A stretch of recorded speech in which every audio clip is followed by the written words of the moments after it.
दीनी बयानात, ख्वाबों की ताबीर, इस्लामी वज़ाइफ और शरई मसाइल के लिए मुफ्ती हैदर मुआविया खैरपुरी के YouTube चैनल को सब्सक्राइब करें। अस्सलामु अलैकुम वरहमतुल्लाहि वबरकातुहू। क्या औरतों के अंडर गारमेंट्स पहनना हराम है? ठीक है, मर्द जो अंडरवेयर वगैरह इस्तेमाल करते हैं, बनियान वगैरह इस्तेमाल करते हैं, क्या ये चीज़ हराम है? अगर औरत ने नमाज की हालत में अंडर गारमेंट्स नहीं पहने हुए तो क्या उसकी नमाज नहीं होगी? इसी तरह अगर मर्द ने जो है वो नमाज की हालत में अंडरवेयर नहीं पहना हुआ तो क्या उसकी नमाज नहीं होगी? इस क्लिप के अंदर इस बात को जानते हैं।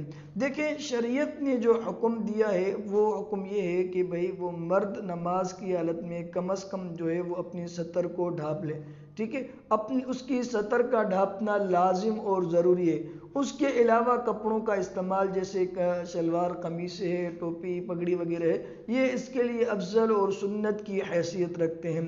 मर्द की सतर ये है कि नाफ से लेके घुटनों तक, घुटने भी उसमें शामिल हैं, तो ये उसका हिस्सा ढका हुआ होना लाजिम और ज़रूरी है। ठीक है, इसके लिए कोई ज़रूरी नहीं है कि वो अंडरवियर इस्तेमाल करे या न करे। अगर वो अंडरवियर इस्तेमाल नहीं करता तो ऐसी कोई बात नहीं है कि बग़ैर अंडरवियर के उसकी नमाज ना हो, ऐसी बात नहीं है, उसकी नमाज हो जाती है। बाकी रहा ख़वातीन का अंडर गारमेंट्स का इस्तेमाल करना। ख़वातीन ये कहती हैं कि भाई, लोग कहते हैं कि ये जदीद ईजाद है, गैरों की ईजाद है, तो इसलिए इसको पहनना हराम है। आया ये पहन सकते हैं या नहीं पहन सकते? देखिए, अंडर गारमेंट्स का पहनना बिल्कुल जायज़ है, इसमें कोई कबाहत नहीं है, कोई गुनाह नहीं है, जायज़ है, बिल्कुल पहन सकते हैं। इसमें तो बतरी के ओला पर्दे का मजबूत होना लाजिम आता है कि भाई पर्दा और ज़्यादा मजबूत होगा। ठीक है, बाकी रहा नमाज की हालत में अंडर गारमेंट्स का इस्तेमाल करना, आया ये इसके बग़ैर नमाज नहीं होती? देखें, अगर औरत का जो सतर है नमाज के अंदर ढाका हुआ होना, वो ये है कि औरत अपने पूरे जिस्म को ढाँप ले। ठीक है, उसकी हथेलियाँ, उसका चेहरा और उसके पाँव खुला रहने की इजाज़त है।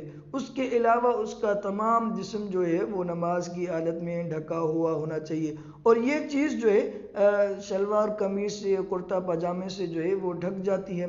ठीक है, औरत का जो सतर होता है, वो जिस्म जो होता है वो ढक जाता है। बाकी मैंने अर्ज़ कर दिया कि जो है वो अंडर गारमेंट्स का पहनना ये पर्दे को और ज़्यादा मजबूत कर देता है। ठीक है, पर्दे को और ज़्यादा मजबूत कर देता है। तो अगर कोई औरत अंडर गारमेंट्स पहनती है तो अच्छी बात है। ठीक है, नमाज की हालत में जो है उसका पर्दा और ज़्यादा मजबूत हो जाएगा।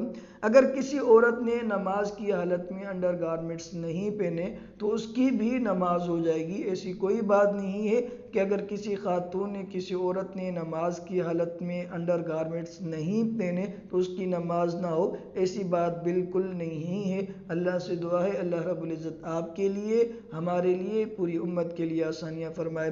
अस्सलामु अलैकुम वरहमतुल्लाहि वबरकातुहू।